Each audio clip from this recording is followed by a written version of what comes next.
Kiminizi bile düşünüyoruz. Şu an Kimini gösterdim ben. ay abla evli adam da olmaz.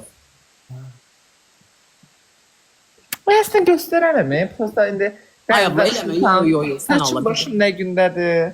Without make-up.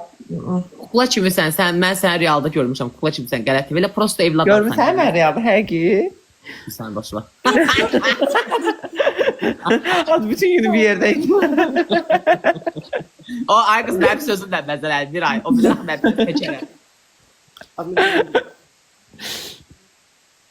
Leyli, bayaqlarım Miraya danışdım o mən məzarlıq hadisəsini. İnarsan ağladı, gözləri doldu. Maşın sürürdüm, elə bir radyo dinlər gibi səni dinləyirdim sürə-sürə. Görürsən, Qulaq astım, mən də qulaq astım. Allah and olsun. Leyli bir sənin neynədi? Dedi çıx dedi gəlirəm. Maşınla gəldi məni götürdü. O da havalandı elə Quran haqqı. Abi mən sən dedim getmə də, çox getmə. Gerek yoxdur yəni. Bir kere, iki kere. Nə bilim ya abla, kül mənim başıma. Mənəm də özümü qatmışdım oraya. Sən ki görürdün.